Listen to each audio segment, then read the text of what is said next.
أعوذ بالله من الشيطان الرجيم بسم الله الرحمن الرحيم طه ما أنزلنا عليك القرآن لتشقى إلا تذكرة لمن يخشى تنزيلا ممن خلق الأرض والسماوات العلى الرحمن على العرش استوى له ما في السماوات وما في الأرض وما بينهما وما تحت الثرى وإن تجهر بالقول فإنه يعلم السر وأخفى الله لا إله إلا هو له الأسماء الحسنى۔ شروع کرتا ہوں میں اس اللہ کے نام سے جو بڑا مہربان اور نہایت رحم کرنے والا ہے۔ طٰ یہ حروف مقطعات میں سے ہے جس کی مراد اللہ ہی جانتے ہیں۔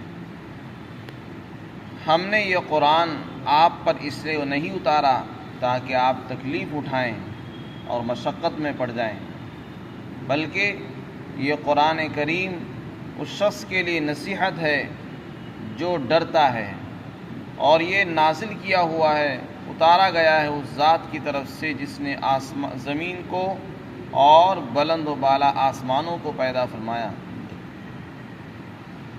وہ بڑا رحم کرنے والا ہے اور عرش پر مستوی ہوا۔ آسمانوں میں اور زمین میں اور ان دونوں کے بیچ میں جو کچھ بھی ہے، اور سرا یعنی نرم مٹی کے نیچے جو کچھ بھی ہے وہ سب اسی کا ہے۔ اور اگر آپ زور سے بات کرتے ہیں تو وہ چپکے سے کی ہوئی بات کو بھی خوب جانتا ہے اور اس سے بھی زیادہ خفی بات کو جانتا ہے۔ اللہ وہ ہے جس کے سوا کوئی معبود نہیں، اسی کے لیے اچھے نام ہیں۔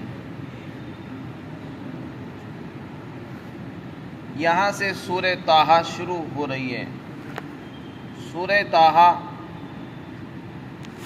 ان کلمات سے شروع کی گئی ہے جن کے بارے میں کہا جاتا ہے کہ یہ حروف مقطعات ہے جن کی مراد اللہ ہی جانتے ہیں۔ یہ اللہ اور اس کے رسول کے درمیان ایک راز ہے جن کو وہی جانتے ہیں۔ بس ہمارا مقصد، ہمارا کام صرف ان پر ایمان لانا اور اس کو اللہ کا کلام سمجھ کر اس کو ماننا، ان کی تحقیقات کے پیچھے پڑنا اس کی نہ ضرورت ہے نہ ہم ذمہ دار ہیں۔ سورہ طٰ یہ انہی صورتوں میں سے ہے جسے پڑھ کر اور سن کر حضرت عمر رضی اللہ تعالی عنہ مسلمان ہوئے۔ حضرت عمر رضی اللہ تعالی عنہ کے اسلام لانے کے واقعے میں لکھا ہے کہ شروع میں جب تک وہ مسلمان نہیں ہوئے تھے تو مسلمانوں کے بڑے دشمن تھے۔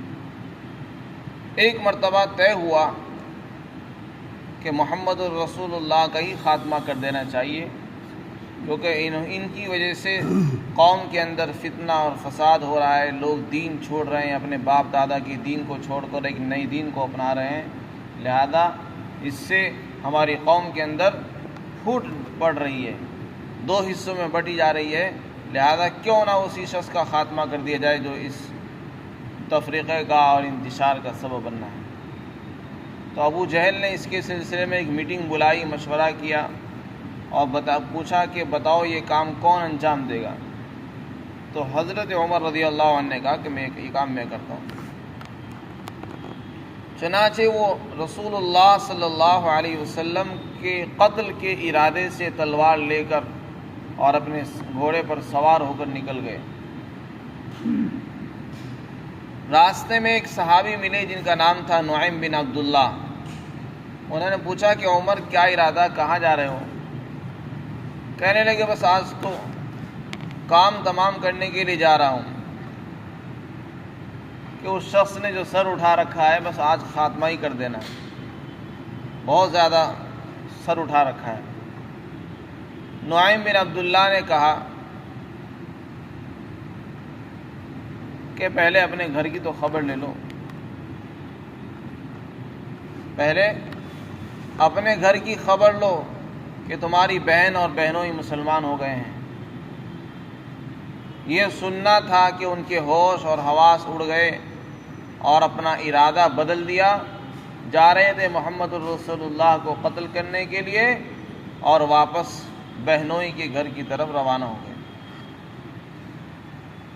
وہاں جا کر ان کو دیکھا کہ وہ قرآن پڑھ رہے ہیں۔ ایک صحابی ان کو قرآن پڑھا رہے تھے، بہن کو اور بہنوئی کو۔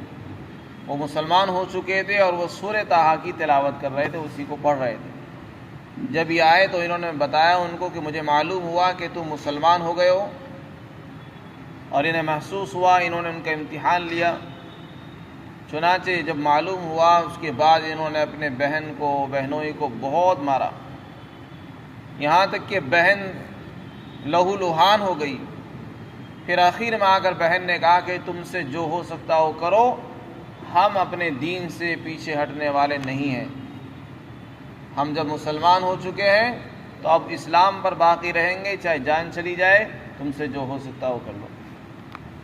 جب بہن کے مضبوط ارادے کو انہوں نے دیکھا کہ یہ تو پیچھے ہٹنے والی نہیں اور مار کا پیٹنے کا کوئی اثر نہیں پڑ رہا ہے، تو تھوڑی دیر کے لیے بیٹھ گئے تھک کر۔ پھر بعد میں کہنے لگے اچھا یہ بتاؤ تم کیا پڑھ رہے تو مجھے دکھاؤ۔ تو بہن نے کہا پہلے ان سے کہو کہ غسل کریں، کیونکہ یہ پاک اور مقدس کلام ہے، اسے ناپاک لوگ ہاتھ نہیں لگا سکتے۔ چنانچہ انہوں نے غسل فرمایا اور پھر اس سورت کو پڑھا، تو یہ وہی سورت تھی سورہ طٰہٰ جس کو ان کی بہن اور بہنوئی پڑھ رہے تھے ایک صحابی سے۔ جب اس کے الفاظ کو انہوں نے پڑھا اور دیکھا تو حیران اور شزدر رہ گئے اور کہنے لگے کہ یہ تو اللہ کا کلام ہو سکتا ہے، کسی انسان کا کلام نہیں، کہ ایسا مسجع اور مقفع اور ایسا فصیح اور بلیغ فصاحت کے اعلیٰ پیمانے پر کہ یہ کسی انسان کا کلام نہیں۔ اور اس کے بعد پھر ان صحابی نے فرمایا کہ میں نے سنا تھا کہ رسول اللہ صلی اللہ علیہ وسلم نے دو آدمیوں کے حق میں دعا کی تھی کہ اللہ یا تو ابو جہل کو ہدایت دے دے یا عمر کو ہدایت دے دے۔ یہ دونوں بڑے طاقتور آدمی تھے مکہ کے اندر۔ تو اللہ کے رسول نے دعا فرمائی تھی، میں سمجھتا ہوں کہ رسول اللہ کی دعا تمہارے حق میں قبول ہو گئی ہے۔ اللہ کے رسول نے فرمایا تھا کہ یا تو عمر کو ہدایت دے دے یا ابو جہل کو ہدایت دے اور ان کے ذریعے اسلام کو مضبوطی عطا فرما۔ تو میں سمجھتا ہوں کہ تمہیں اللہ تعالیٰ نے حضور کی دعا قبول فرمائی اور تمہیں اللہ نے ہدایت دے دی۔ چنانچہ پھر وہ مسلمان ہوئے اور انہی صحابی کے واسطے سے وہ حضور صلی اللہ علیہ وسلم تک گئے۔ چنانچہ وہ صحابی ان کو دار ارقم تک لے گئے۔ ایک مکان تھا مکہ مکرمہ کے اندر، مکہ کے باہر، جب قریش کی طرف سے پابندی تھی دعوت پر، تو اس مکان کے اندر رہ کر رسول اللہ صلی اللہ علیہ وسلم لوگوں کو اسلام کی دعوت دیا کرتے تھے، اور جو بھی نیا مسلمان ہوتا تو وہ وہاں پہنچتا اور وہیں جا کر دین سیکھتا تھا۔ تو عمر رضی اللہ عنہ بھی سب سے پہلے وہیں پر پہنچے اور کلمہ پڑھا اور مسلمان ہو گئے۔ آپ نے ان کا استقبال کیا، حضرت حمزہ رضی اللہ عنہ وہاں موجود تھے، تو گئے تھے سر لینے کے لیے اور غلام بن کر آ گئے۔ تو یہ ان کی اسلام لانے کا جو ہے قصہ ہے۔ اس کے بعد پھر انہوں نے پوچھا کہ کتنے لوگ مسلمان ہو گئے ہیں، تو آپ نے بتایا کہ وہ 39 اور 40 آدمی تقریباً مسلمان ہو چکے ہیں۔ تو عمر کہنے لگے کہ جب ہم حق پر ہیں، دین اسلام سچا دین ہے، تو پھر ہم چھپ کر دین پر عمل کیوں کریں، نماز چھپ کر کیوں پڑھیں، ہم کھلا پڑھتے ہیں۔ چنانچہ تمام مسلمانوں کو لے کر حرم کے اندر پہنچ گئے، مسجد حرام کے اندر خانہ کعبہ میں پہنچے اور وہیں جا کر نماز پڑھی۔ تو یہ ان کی ہمت اور حوصلے کی بات تھی، اسی لیے اللہ کے رسول نے ان کے لیے دعا فرمائی تھی، تو اللہ تعالیٰ نے ان کو ہدایت عطا فرمائی۔ یہی صورت ان کی ہدایت کا ذریعہ بنی ہے۔ اس کو سورہ طٰہٰ کہتے ہیں۔ طٰہٰ حضور صلی اللہ علیہ وسلم کے ناموں میں سے بھی ایک نام ہے۔ اس صورت کے اندر اللہ تعالیٰ نے حضرت موسیٰ علیہ السلام کا واقعہ تفصیلی بیان فرمایا، اور حضرت موسیٰ کو نبوت ملنے کا قصہ، مدین سے جب آپ کی واپسی ہوئی، مدین سے پہلے کا واقعہ تو حذف کر دیا گیا، وہ دوسرے مقام پر ہے۔ مدین سے جب آپ واپس تشریف لا رہے تھے مصر کی طرف، تو راستے میں کوہ طور کے پاس آپ کو آگ نظر آئی اور پھر وہاں آپ کو نبوت دی گئی اور پھر آپ کو شرف کلامی ہم کلامی کا شرف حاصل ہوا اور آپ سے کہا گیا کہ آپ جوتے اتار دیجئے، اور پھر آپ کو حکم ملا کہ آپ فرعون کے پاس جائیے، پھر آپ نے درخواست فرمائی کہ نہیں، میرے ساتھ میرے بھائی بھی فصیح اللسان ہیں، ان کو بھی پیغمبری عطا فرما دیجیے۔ تو یہ سارے واقعات اس سورت کے اندر آئے ہیں۔ اسی طریقے سے اس سورت کے اندر اللہ نے توحید، رسالت اور آخرت کے مضامین کو بھی بیان فرمایا ہے۔ سب سے پہلے قرآن کے مقصد کو بیان کیا ہے کہ قرآن جو ہم نے اتارا ہے اس کا مقصد تکلیف اور مشقت میں اپنے آپ کو ڈالنا نہیں ہے۔ دین اسلام اس لیے نہیں آیا کہ ہم تکلیف میں، مشقت میں اپنے آپ کو ڈال دیں، بلکہ یہ تو ہمارے لیے رحمت ہے، زحمت نہیں ہے۔ اس سے متعلق روایت میں آتا ہے کہ جب شروع میں آپ پر قرآن کریم نازل ہونا شروع ہوا تو رسول اللہ صلی اللہ علیہ وسلم بہت زیادہ عبادت فرماتے تھے، لمبی لمبی نمازیں پڑھتے تھے، رات بھر سوتے نہیں تھے اور عبادت کرتے تھے۔ کبھی ایک دائنے پیر پر کھڑے ہیں تو کبھی بائیں پیر پر کھڑے ہیں، اور آپ کے پاؤں مبارک پر ورم آ جایا کرتا تھا۔ تو آپ شروع میں بہت زیادہ عبادت فرماتے تھے۔ بعض روایت میں یہ بھی ہے کہ مشرکین نے یہ کہا کہ محمد یہ قرآن آپ پر اس لیے اتارا ہے کہ تاکہ آپ کو تکلیف اور مصیبت میں ڈال دیں، تو اس پر یہ آیت نازل ہوئی کہ ہم نے یہ قرآن اس لیے نہیں اتارا کہ آپ تکلیف اٹھائیں، اس کی وجہ سے آرام بھی کیجئے اور قرآن بھی پڑھیے، دونوں کام کیجئے۔ تو اعتدال اسی کا نام ہے کہ ہمیں دین کو بھی اپنانا ہے، 24 گھنٹے کی زندگی اللہ اور اس کے رسول کے حکموں پر بھی گزرنی چاہیے، اور ہمیں اپنے دنیاوی کام، تجارت اور حلال کمائی کو بھی اختیار کرنا چاہیے۔ صرف آدمی دنیا کمانے میں لگا رہے اور اللہ کے احکامات کو پس پشت ڈال دے، ان کی طرف کوئی دھیان نہ ہو، یہ بھی صحیح نہیں ہے۔ اور صرف ایک ہی طرف ہو کر رہ جائے اور نہ بیوی بچوں کے حقوق کی اس کو خبر ہو، نہ لوگوں کے حقوق کا ادا کرنے کا اہتمام ہو، یہ بھی ٹھیک نہیں ہے۔ اعتدال کے یہ خلاف ہے۔ یہ دونوں چیزیں انسان کی پکڑ کا ذریعہ بنتی ہیں۔ انسان کو حکم ہے کہ وہ انسانوں کے حقوق بھی ادا کرے اور اللہ کے حقوق بھی ادا کرے۔ بچوں کے حقوق بھی ادا کرنے ہیں، بیوی کے بھی ہیں، ماں باپ کے بھی حقوق ہیں، اور اللہ اور اس کے رسول کے حقوق بھی ہیں۔ صرف ایک طرف کا ہو کر رہنا یہ اعتدال کے خلاف ہے اور اللہ کی منشا کے بھی خلاف ہے۔ تو فرمایا کہ ہم نے قرآن اس لیے نہیں اتارا کہ آپ تکلیفیں اٹھائیں۔ اس کا ایک دوسرا مطلب اس تفسیر میں ایک دوسری توجیہ بھی فرمائی گئی ہے، وہ یہ ہے کہ رسول اللہ صلی اللہ علیہ وسلم جب لوگوں کو دعوت دیا کرتے تو مسلسل لوگ آپ سے جھٹلا دیتے، آپ سے اعراض کرتے تھے، آپ کو اس سے رنج ہوتا، قلق ہوتا تھا، تکلیف ہوتی تھی کہ میں دعوت دے رہا ہوں لیکن لوگ مسلمان نہیں ہو رہے اور اوپر سے مخالفت کرتے تھے۔ تو اس میں آپ کو تسلی بھی دی جا رہی ہے۔ تو اس تفسیر کی بنیاد پر اس میں آپ کے لیے تسلی بھی ہوگی کہ آپ کا مقصد صرف لوگوں کو بتانا اور اللہ کا تعارف کرانا ہے۔ کوئی نہیں مانتا، آپ اس کی وجہ سے نہ پریشان ہو نہ تکلیف میں مبتلا ہوں۔ آپ کا کام صرف لوگوں کو بتا دینا ہے، کھول کھول کر آپ بیان کرتے رہیں، لوگوں کو ڈراتے رہیں عذاب سے، ماننے والوں کو خوشخبری سناتے رہیں۔ کوئی نہیں مانتا ہے تو آپ کو رنج کرنے کی، پریشان ہونے کی بالکل ضرورت نہیں ہے، یہ آپ کا کام نہیں ہے۔ آپ کا منصب صرف تبلیغ اور اشاعت ہے۔ پھر آگے قرآن کریم سے کون لوگ متاثر ہوتے ہیں، فائدہ اٹھاتے ہیں، ان کے متعلق فرمائیں کہ یہ قرآن نصیحت ہے اس شخص کے لیے جو ڈرتا ہے۔ ویسے تو قرآن سارے انسانوں کے لیے ہدایت بن کر آیا ہے اور سارے انسانوں کے لیے اس میں نصیحت موجود ہے، چاہے وہ اپنے آپ کو مسلمان کہتے ہوں یا کافر کہتے ہوں، ساری انسانیت کے لیے قرآن ہے، صرف مسلمانوں کے لیے ہی نہیں ہے۔ لیکن حقیقت یہ ہے کہ اس قرآن سے فائدہ وہی اٹھائے گا جس کے دل میں خوف خدا ہوگا، خشیت اور ڈر ہوگا خدا کا۔ جو اتباع کرے گا وہی اس سے فائدہ اٹھاتا ہے۔ جیسے انسان کے پاس صلاحیتیں سب کے پاس ہوتی ہیں، لیکن ہر آدمی ان سے فائدہ نہیں اٹھاتا۔ جس کو توفیق ملتی ہے وہی ان سے فائدہ بھی اٹھاتا ہے۔ کان سب کے پاس ہیں، نگاہیں سب کے پاس ہیں، آنکھیں بھی ہیں، دل بھی ہے، دماغ بھی ہے، لیکن ان کا کوئی صحیح استعمال کرتا ہے، کوئی غلط استعمال کرتا ہے۔ تو جس کو اللہ توفیق دیتا ہے وہ اس کا صحیح استعمال فرماتا ہے۔ تو فرمایا کہ یہ قرآن اس کے لیے نصیحت ہے جو ڈرتا ہے۔ ایک دوسری آیت میں فرمایا انما تنذر من اتبع الذکر وخشی الرحمن بالغیب، آپ اس شخص کو ڈرانے والے ہیں جو ذکر کی پیروی کرتا ہے اور رحمان سے بغیر دیکھے ڈرتا ہے۔ اس نے رحمان کو دیکھا نہیں، اللہ کو دیکھا نہیں، اس نے نہ اس کی طاقت کو وہ جانتا ہے، نہ جنت اور جہنم کو اس نے دیکھا، لیکن پھر بھی ڈرتا ہے۔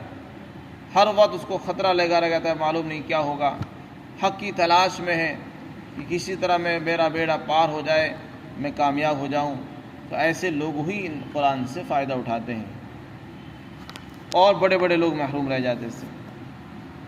پھر آگے ارشاد فرمائے کہ یہ قرآن کوئی معمولی کلام نہیں، کسی معمولی انسان کا کلام نہیں، بلکہ یہ اس ذات ایک بابرکت کا کلام ہے جس نے آسمان اور زمین اور اس کے درمیان جو کچھ ہے ان سب کو بنا رکھا ہے۔ یعنی جس نے اتنی بڑی بڑی مخلوقات بنائی ہیں جس کہ اس جیسی آج تک کسی نے بنائی نہیں، اس ذات کا اتارا ہوا کلام ہے۔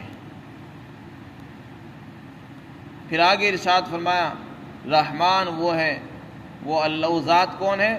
بڑا رحیم ہے، رحم کرنے والا ہے، اور عرش پر وہ مستوی ہے، قائم ہے۔ عرش اور کرسی اور اسی طرح عرش پر مستوی ہونا، استوا، سیدھا کھڑے ہونے کو بولتے ہیں، استوا کے معنی سیدھا ہونے کے آتے ہیں، لیکن اس کی کیا مراد ہے یہ بھی متشابہات میں سے ہے، یہ انہی کلمات میں سے جو قرآن کریم کے اندر آئے ہیں جن کی مراد صرف اللہ ہی جانتا ہے۔ پھر آگے ارشاد فرمائے کہ اللہ کی ملکیت میں سب کچھ ہے، آسمان ہو، زمین ہو اور ان کے بیچ کی مخلوقات ہو، سب اسی کی ملکیت میں، یہاں تک کہ تحت الثری، ثری کہتے ہیں، حضرت ابن عباس رضی اللہ عنہ اس کی تفسیر میں فرماتے ہیں 7ویں زمین کے نیچے جو کچھ ہے وہ بھی اللہ جانتے ہیں، وہ بھی اسی کا ہے۔ حدیث شریف کے اندر 7 زمینوں کی صراحت وارد ہوئی ہے جیسے قرآن میں آیا ہے، اسی طرح حدیث میں بھی آیا ہے کہ 7 آسمان ہیں اور 7 زمینیں ہیں، اور پھر 7ویں زمین کے نیچے جو کچھ ہے اس کو ثری کہتے ہیں، یعنی تر مٹی، نمناک مٹی، اس کو اور اس کے اندر جو کچھ بھی ہے وہاں کی خبریں بھی اللہ جانتا ہے اور اس کا بھی اللہ ہی مالک ہے۔ تو جو ذات علوی اور سفلی مخلوقات کی مالک ہو وہی اس قابل ہے کہ اس کی عبادت کی جائے، یعنی اوپر کی مخلوقات کی بھی، نیچے کی مخلوقات کی، سب کو جانتا ہے وہ۔ پھر آگے ارشاد فرمایا کہ اللہ تعالیٰ وہ ہے کہ اگر آپ زور سے بھی بات کرتے ہیں تو اس کو تو سنتا ہی ہے، جانتا ہے، اگر آپ دھیرے سے اور آہستہ سے بات کریں گے تو اس کو بھی جانتا ہے، بلکہ اس سے بھی اگر ہلکی آواز ہو، دل ہی دل میں کوئی خیال اور ارادہ آئے، اس کو بھی اللہ جانتے ہیں۔ تو یہ ساری چیزیں اس لیے بتائی جا رہی ہیں کہ جیسے انسان ایک دوسرے کو دھوکہ دے دیتا ہے، ایک انسان دوسرے انسان سے چھپ کر آہستہ آوازوں میں باتیں کرتا ہے، غیبتیں کرتا ہے، چغلیاں کرتا ہے، اور یہ سمجھتا ہے کہ فلاں نے سنا نہیں اور میں نے فلاں کو دھوکہ دے دیا۔ خدا کو کوئی دھوکہ نہیں دے سکتا۔ ایک انسان دوسرے انسان کو دھوکہ دے سکتا ہے، اولاد ماں باپ کو دھوکہ دے سکتی ہے، شاگرد استاد کو دھوکہ دے سکتا ہے، لیکن خدا کو کوئی دھوکہ نہیں دے سکتا۔ وہ زور سے بولنے والی کی آواز کو تو سنتا ہی ہے، اور صرف سنتا ہی نہیں، اس کو سمجھتا بھی ہے، جانتا بھی ہے۔ ایک صرف سننا ہوتا ہے کہ بات سمجھ میں آئے نہ آئے وہ ایک الگ چیز ہے، سن لینا کافی ہے، لیکن اللہ سننے کے ساتھ ساتھ اس کو سمجھتا بھی ہے، جانتا بھی ہے۔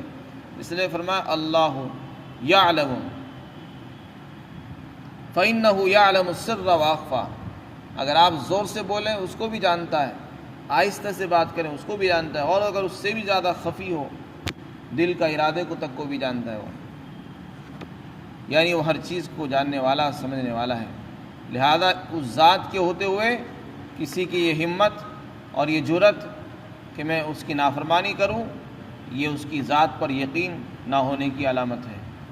جس کا جتنا زیادہ یقین اللہ پر ہوگا اور اس کی طاقت اور قدرت پر یقین ہوگا، وہ اتنا ہی گناہوں سے اپنے آپ کو بچائے گا۔